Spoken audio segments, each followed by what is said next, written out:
Ed, the scroll of your name, please. My name is what you asked Yes. for? I did. No, I'm not Peyton Ansley John Milton. I am the agent authorized to represent Peyton Ansley John Milton as written in all capital letters. Spelled capital I, capital D, capital I, capital O-T. Hey guys, welcome back to the channel today. We're checking out a courtroom clip from a channel I follow called Time Served. They put out solid court content on a regular basis, and this one is no different. Today's star is a sovereign citizen repeating the same tired nonsense, but somehow taking it to a new level by claiming he's not responsible for trespassing because he was drunk. Yes, that's really the argument. So if you want more court chaos like this, make sure you check out the Time Served channel. The link will be in the description. Now let's get into it. And as to Mr. Milton, is there a competency concern, or is this I am not represented by anybody besides myself in my sovereign capacity. Appreciate you. Thank you, Your Honor. I did have an opportunity to speak to him. I read him the reports. He was Who is him? Don't interrupt. I'm letting I read him. Langley I go. read him. You just sit quietly. Thank you. I read him the report so that he will understand the charges against him. He didn't wish to hear anything more about his rights, and he does not wish to be represented. Thank you. As the agent for Peyton Ansley John Milton, you are indicating to me that you're quite familiar with Peyton Ansley John Milton, and that's basically you. Is that correct? I am the agent authorized to represent Peyton Ansley John Milton as written in all capital letters. All right. And you understand, for my purposes, though that language doesn't make any sense. So No, I do not. I understand. Okay. Well, I'm telling you that. And so I am, until you disabuse me of the motion or the notion, I am inclined to believe that you are both the agent and the person. So, and it's I'm not a person. I am one of the people. Thank you. One of Merriam-Webster's many definitions of people is a body of persons, so if you claim you are one of the people, then by literal definition, you are still a person. There is no legal loophole hiding in the wording, no secret status, unlocked, no immunity. Granted, you are still responsible for your actions. You are just arguing it with confidence. Okay, thank you. All right. So for the record, that's my finding. Yeah, hold on. We're not done. Okay. Have a seat. You got it. And thank you. Mr. Sharp, let me swear you in. Swear the testimony and probable cause application be the truth, whole truth, and nothing but the truth. I so swear, Your Honor. Okay, Mr. Sharp. So this information comes from a report of Officer Evers of the Lacey Police Department. She responded to an unwanted person complaint at a 7-Eleven store. Upon arriving, Officer Evers contacted staff who advised her that it was a white male, approximately 5'5", with a beard, wearing green long-sleeved flannel. Staff advised that he was intoxicated and belligerent. At one point, the male stated he would be waiting outside when they got off work, that they asked the male to leave multiple times and he refused. Once they called the police, the male returned to his Toyota 4Runner, that it was parked outside the gas station. Staff stated that they didn't feel safe, wanted the male trespassed. Officer made contact with the male and immediately was able to identify him as Peyton Milton. Officer knows Mr. Milton is a local transient that lives out of his car, has had several social contacts with him. Officer Evers asked Mr. Milton if he was just inside the store. He stated that he was. He stated that he was too drunk to be held accountable. I'm gonna be completely honest with you here, because this one caught me off guard. This is the first time I have ever heard someone argue that they were too drunk to be held responsible for a crime. Not that they didn't commit it, not that the evidence was weak or flawed, but a full admission followed by the claim that being drunk should somehow cancel accountability, like saying, yes, I did it, but I was too intoxicated for consequences to apply, which is a bold strategy, just not one that has ever worked in court. Officer advised Mr. Milton that he'd be trespassed from the 7-Eleven, and he stated, I understand what you have to do. Mr. Milton offered to manually push his car to a gravel lot about 25 yards from the 7-Eleven so that he wasn't on the property since he was too intoxicated to drive. Officer agreed and gave Mr. Milton until nightfall to push the car out of the lot. Officer provided Mr. Milton with his phone, and he replied, can I go back in and charge it? Officer advised him that he could not charge his phone at this 7-Eleven and that if he entered the store again, he would be arrested. Officer provided Mr. Milton with a copy of the trespass form. And then at 16:23 hours, staff called dispatch advising that Mr. Milton was back inside the store. Staff advised that Mr. Milton said he was too drunk to be held accountable. and that he left again once they called dispatch, and this time he again left his cell phone in the store. Officer then contacted Mr. Milton. He again stated that he was too drunk to be held accountable. Officer noted that Mr. Payton was intoxicated but functional and able to understand the officer's instructions. Officer advised Mr. Milton that he was under arrest for trespass, detained him without incident. He was then booked into the county jail. The Nisqually jail. On the charge of criminal trespass first degree, is the city making a motion to revoke the deferral on the assault conviction or Yes, on the Your assault Honor. case? Based on the new law violation, yes. Thank you. And let's see. Now, will I get a moment here to articulate anything?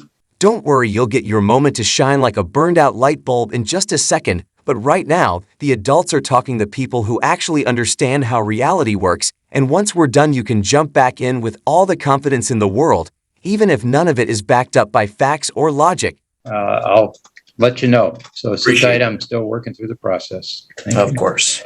All right. So, Mr. Sharp, it appears that the assault was not a deferral. It was a stipulated order of continuance. That's correct, Your Honor. All right. Thank you. So we'll note the city's motion to revoke the continuance on the assault charge based on the allegation of a new law violation. And Ms. Langley was counsel of record on that case. Well, I will, and Mr. Milton is asking not to be represented by counsel. Is that correct? That is correct, Your Honor. Okay, so let's have a little chat about that. If you choose to represent yourself, which is your right, you can make that choice. But I want to make sure that we make a record that you are doing so knowingly and voluntarily. Ms. Langley is an attorney. I'm going to guess that you have not gone to law school and become a member of the bar. Is that correct? I can neither confirm nor deny that information, actually. I can neither confirm nor deny that this guy is a sovereign citizen because no, I don't have a law degree or any formal legal training. But I did sleep outside of a Holiday Inn Express last night, which apparently qualifies some people to rewrite constitutional law on the spot. So based on that extremely questionable credential, I feel confident saying we are once again dealing with the same recycled nonsense delivered with maximum confidence and absolutely zero understanding of how the legal system actually works. Okay. So not being an attorney, you understand that if you represent yourself, the court cannot assist you in recognition of the fact that you're not an attorney. So you will end up missing things you're supposed to do. You will do things you're not supposed to do. And all of those things will likely work to your detriment. So it is never a smart thing to represent yourself. And frankly, if an attorney were to say they would represent themselves, I would have the same conversation with them and advise them I think it's a foolish decision to make. You, however, have that right, as I pointed out. But I want to make sure you understand you have the right to have counsel. You have the right to have me appoint counsel, or you can hire counsel. And if you ask me to appoint counsel, I can appoint counsel at no cost. So you understand all of that. I appreciate that, and I do. Thank you. And how do you choose to go forward? Pro se, please. Okay, Honor. even know the right term. Okay. All right. I won't appoint counsel to represent you. You'll have to represent yourself on both cases, the criminal trespass charge and the city's request to revoke these continuance and get a conviction on the assault charge. So that's at risk here with this new allegation. So I want you to be aware of that. Your Honor, I was not read my Miranda rights this most recent time. I believe I'm supposed to request a voyeur of the body cams. This is one of those moments where every attorney out there watching is probably banging their forehead against their keyboard because an attorney like the one sitting next to you would already know how to request discovery that's literally their job, just like it's their job to know that reading your Miranda rights isn't required just to arrest you, since Miranda rights mostly apply to anything you say after you're in custody, not before. Like I said, I can't represent you. You're going to have to figure all that out yourself for purposes of today. I'll require 4 to 6 hours of unhindered internet access so that I can properly represent myself. If you would write that into a court order. Read your form on your constitutional rights. Did I read my form? I don't believe I was provided anything. Okay, is there a corrections officer there? Mr. Upton. Yes, Your Honor. Let's present Mr. Milton a copy of the rights form and have him read it, and then he and I can talk about it.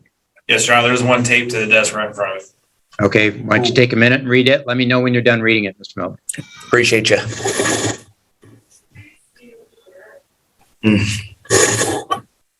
I haven't been Mirandized, so it's hard for me to even start since I can't technically be charged with anything. And there's no victim in this alleged crime. Well, there were no victims here except for the people who owned and operated that 7-Eleven that you refused to leave. I'm sure they just loved watching your petulant tantrum. And honestly, it was probably great for business having the living embodiment of a liquor bottle wandering around acting like consequences don't exist. All I'm asking right now is for you to read the rights and tell me that you have done so. All right.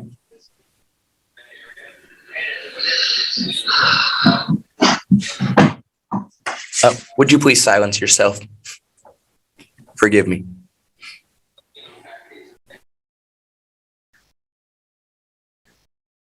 And actually, Ms. Langley, if you'll unmute, because I have some questions for you regarding other cases. Several days later. I have completed the reading, sir. All right, thank you. I'll talk about that with you in just a moment as soon as I finish this document I'm working on. Thank you. Any question about those rights that are on that form? Not particularly. Okay, thank you. All right, so what the question before the court now is whether I'm going to hold you on bail. The city has asked for $500 cash or bond on each case. Just address that issue. Don't address the underlying facts, because to the extent that you do so, any statement you say regarding that can be used against you on these cases. So right now, just address the issue of whether you should be released or not.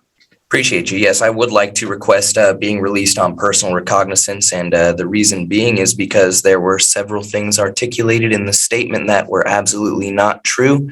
For one, I was not in possession of a cell phone. No worries. I was not in possession of a cell phone, as I had my vehicle, my phone, my computer, my passport, and every physical possession stolen from me last time I was under arrest for defending a senior citizen in this community.